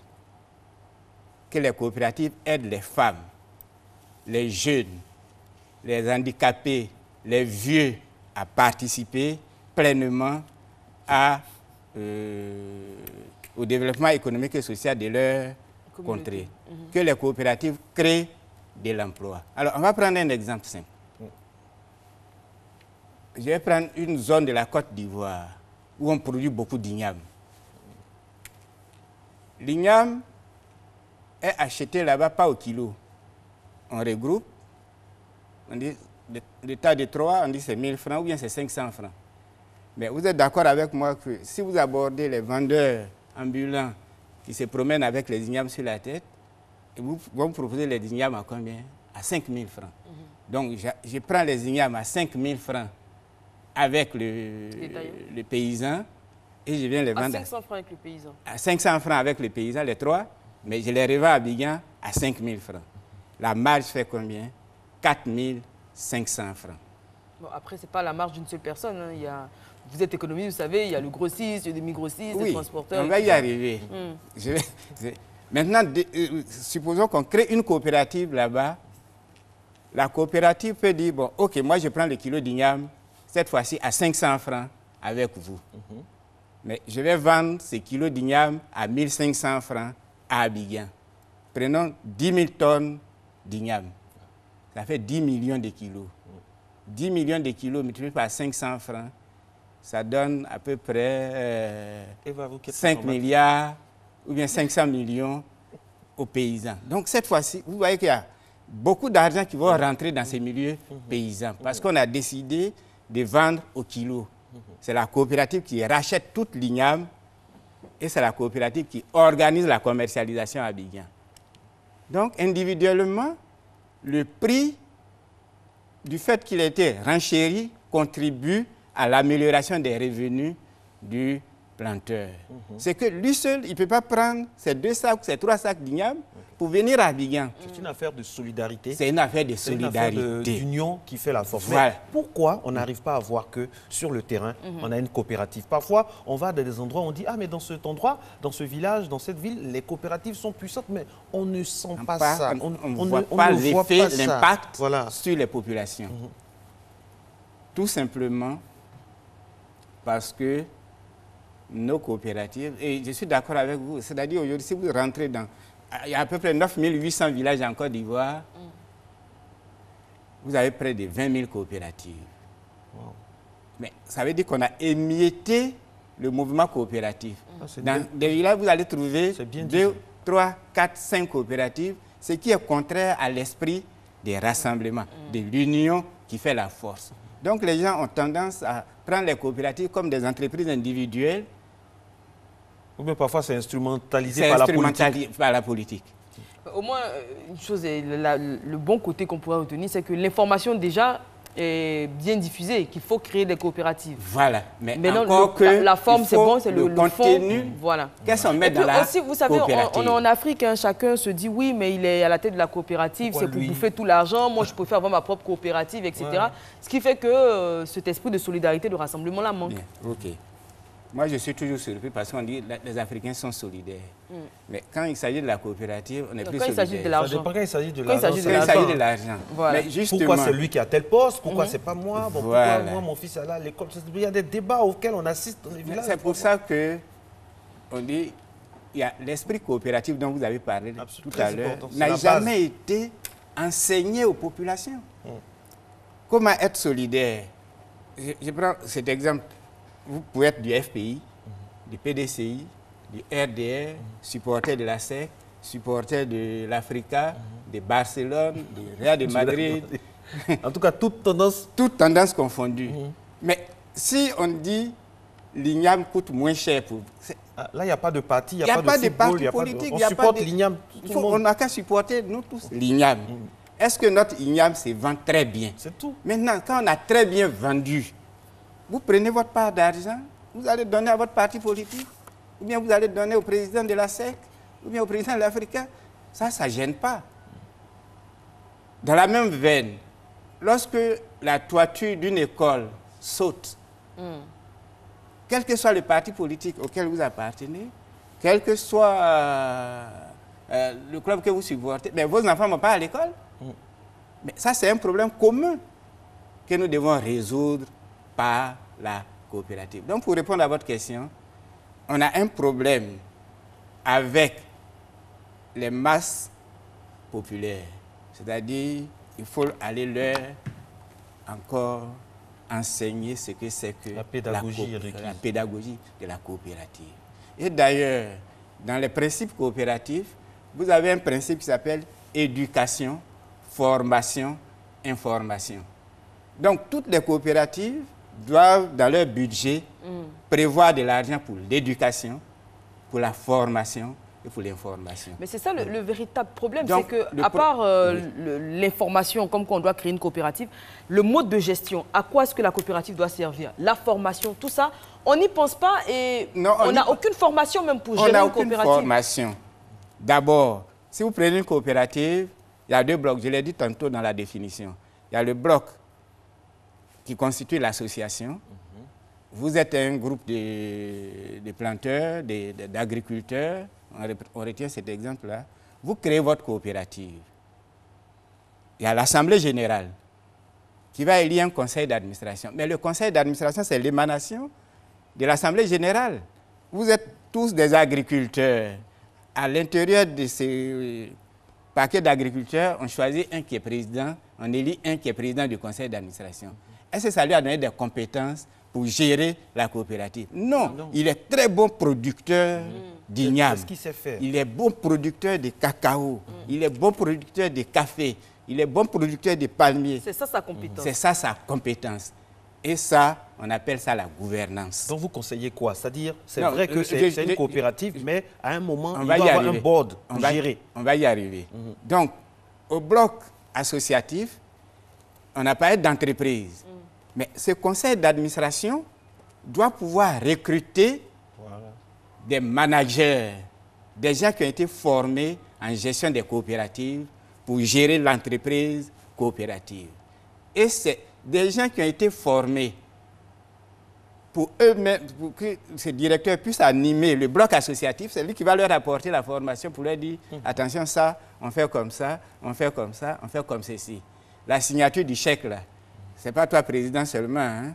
C'est toi, c'est moi, c'est parfois le trésorier aussi. Comme ça, tout le monde est sûr que l'argent de la coopérative est bien surveillé. Monsieur Kwadjo, c'est là où il y a le problème. Oui. C'est là où il y a le problème parce que dans l'entendement des gens, nous, je dis ça de façon triviale comme ça, nous, on a créé notre affaire, donc ça doit rester entre nous. Cela m'amène à la question suivante. Vous qui avez l'habitude d'aller dans les villages, de donner des formations, tout ça, est-ce que les gens sont prêts à avoir vraiment l'esprit coopératif? Parce qu'on veut rester entre nous, en vase clos, on ne veut pas que quelqu'un... Parce que celui qu'on va recruter, qui va le recruter? Qui prend la décision? C'est le neveu de qui? Il vient d'où? Est-ce qu'il est de notre ethnie? Est-ce que, bon, voilà, il y a beaucoup de choses. Je suis d'accord avec vous. Il y a beaucoup de choses. Il y a même plus grave que ça. Lorsqu'on a créé la coopérative, on dit, dans le village, là, l'enfant, là, lui, là, il a eu le bac, hein. Bon, toi, tu peux gérer notre coopérative, tu peux être directeur de notre coopérative, non? Il dit oui. Mais lui, la gestion, ce n'est pas l'argent. Franchement. C'est un ensemble de facteurs. Il faut les ressources humaines, les ressources matérielles, les ressources financières. Mais comme dans la coopérative, les gens ne regardent que l'argent, mais le directeur, il ne connaît que ça. Il va prendre l'argent, il va partir. Donc, il faut des techniciens bien formés pour gérer les coopératives. Pour le bonheur des coopérateurs, avec des règles bien précises. Je rappelle que la gestion, c'est quand même la planification. C'est l'organisation, c'est la direction, c'est le contrôle. Mais celui que vous prenez là, il a appris ça où? Mais vous-même qui êtes président du conseil d'administration de la coopérative agricole, vous n'avez pas appris la planification, vous n'avez pas appris l'organisation, en un mot, vous n'avez pas appris le management. Donc, vous ne pouvez pas vous ériger en directeur de la coopérative. J'ai dit, la coopérative, c'est une entreprise. Donc, il y a des règles. Tout à l'heure, on a parlé du recrutement. Mais il y a des règles de recrutement dans une entreprise. Vous avez des coopératives sans gérant. Dans quelle entreprise on n'a pas de directeur? Dans quelle entreprise on n'a pas de financiers? Dans quelle entreprise on n'a pas de commerciaux? Mais le directeur que vous avez recruté, lui va recruter un ensemble de personnes qui vont travailler pour vous. C'est vous qui fixez leur salaire. C'est vous qui faites tout. Mais laissez-les travailler. C'est pour ça qu'ils sont allés à l'école. Voilà pourquoi on dit que les coopératives créent de l'emploi. Dès lors qu'une coopérative, il y a des emplois directs qui sont créés par la coopérative. Mais tout à l'heure, quand on a vu le paysan dont le revenu a augmenté, il va faire quoi? Il va vouloir construire une maison. Il va vouloir acheter une moto. Mais quand on veut construire une maison, on s'adresse à un entrepreneur. Cet entrepreneur va recruter des maçons. L'entrepreneur va recruter... C'est toute une chaîne comme ça qui se développe autour. Donc, ce que vous dites explique pourquoi est-ce que les coopératives existantes n'arrivent pas à enrayer... à mener le bonheur dans le milieu rural. Alors que c'est l'une des premières missions d'une coopérative. C'est exactement pour ça. Alors, qu'est-ce que vous préconisez? Quelles sont les recommandations? Quelles sont les recommandations? Ce que je voudrais dire, c'est les recommandations à l'endroit de l'État. Faire la promotion de l'économie coopérative. C'est-à-dire, nos pouvoirs publics doivent insister sur le fait que les coopératives apportent le bonheur dans le milieu rural. Je vais vous dire une chose. J'ai regardé une fois une émission sur vos chaînes dans une des contrées et il y a un président d'une mutuelle de développement qui disait que leurs pompes étaient gâtées depuis 1974. On était en 2016, hein. Étaient gâtées depuis 1974. La pompe est tombée en panne pour avoir de l'eau potable. Ils se sont adressés à tout le monde. la pompe n'est pas encore réparée. Je me suis dit, mais ça là... 1964. Voilà, la pompe ne sera jamais réparée. Mais pourquoi il est président d'une mutuelle de développement? Qu'il fasse créer une coopérative, puisque la coopérative, sur ses marges bénéficiaires, va dégager... le bénéfice réalisé par la coopérative appartient à qui? Ça appartient aux coopérateurs. Donc c'est eux qui décident l'utilisation du bénéfice. Donc prenons une partie du bénéfice et réparons notre pompe. C'est tout simple. C'est aussi simple. Donc je m'adresse à l'État pour dire à l'État et à ses démembrements, les conseils régionaux, les communes, que s'ils encadrent le mouvement coopératif, les populations ne vont plus leur tendre la main. Donc, on a intérêt à ce que les coopératives soient promues. On doit promouvoir l'économie coopérative. Dans cette activité de promotion, on va créer de l'emploi. C'est-à-dire aujourd'hui, notre jeunesse est confrontée au chômage. Alors, pourquoi ne pas faire la promotion des coopératives pour récupérer une grande partie de ces jeunes gens qui sont diplômés en économie, qui sont diplômés en comptabilité, qui sont les formater comme des gestionnaires des coopératives et les mettre à la disposition des coopératives. Il y a un verrou qui doit sauter, hein, parce que ce que vous dites là, c'est bien, parce que c'est un creuset énorme hein, par rapport à l'emploi, tout ça, mais il y a un creuset, je ne sais pas s'il y a un verrou psychologique qui doit sauter. Il faut que les gens se disent que, ah oui, j'ai une coopérative en pays à Nice, mon comptable, on peut prendre un comptable ou bien un gestionnaire qui est d'une ethnie autre, qui vient vraiment de très loin. Mais l'idéal, c'est que ce soit bien géré, que je le connaisse ou pas, qu'il soit le fils du chef du village, ou du neveu, du cousin. Parce que franchement, c'est difficile. Parce que quand on voit les valeurs coopératives, par exemple, on voit il y a la démocratie, la solidarité, la responsabilité, la pérennité, la transparence, la proximité et le service. Donc, il faut se sacrifier, oublier toutes ces contingences tribales, on va dire ça comme ça, claniques. Et vraiment, le truc, c'est d'avoir de l'argent pour développer le village. Et développer la zone. Moi-même, pour s'épanouir. Peu importe qu'il soit Baoulé, Agni, Gula, Bété, est-ce que c'est un bon gestionnaire? C'est tout. OK. Donc, voilà pourquoi j'insiste sur le rôle de la promotion. C'est-à-dire c'est l'État qui doit favoriser tout ça. C'est-à-dire qu'il faut aujourd'hui faire des campagnes pour vulgariser l'économie coopérative. Mais en vulgarisant, on met des verrous. On dit, vous devez recruter un gérant. Ce n'est pas l'État qui va recruter pour vous. Parce que c'est une question de responsabilité. Vous-même, recrutez. Mais pour recruter, voilà les critères que votre gérant auquel votre gérant doit satisfaire, doit répondre. Il doit avoir été formé en économie coopérative, en gestion des coopératives, etc., etc. Donc voilà ça. Je suis d'accord avec vous. Il faut que les gens soient d'accord avec vous. Merci beaucoup. Merci beaucoup à vous, Monsieur Kouadio Kwasi Jean-Baptiste. Je rappelle que vous êtes auditeur financier. Avec vous, nous parlons. Et c'est vite passé, hein, parce que vous avez le sens de la pédagogie. Vous expliquez très bien. On espère que nos tontons, nos parents, tous ceux qui nous regardent à travers les villages et les villes, les contrées les plus éloignées, ont pu avoir des informations. Et puis, on peut vous donner le contact de monsieur. Donc, vous venez sur les démembrements. Les membres de votre bureau vont prendre contact aussi, les RTI, pour avoir son numéro. Merci beaucoup. Et puis, nous, on rêve des fois de coopératives qui voyagent. Il y a des coopératives, parce qu'il faut le dire, qui vont aux États-Unis, en Chine, pour rencontrer d'autres agriculteurs là-bas. Ça vient dans le cadre des unions des coopératives, des fédérations de coopératives, des confédérations de... Alors, vous êtes un passionné. En tout cas, très chers coopérateurs, vous voyez donc l'intérêt que vous avez à vous réunir en coopérative qui marche, qui fonctionne. Et pour cela, la formation, c'est le plus important. Et tout ce qu'il y a de primordial. Encore merci.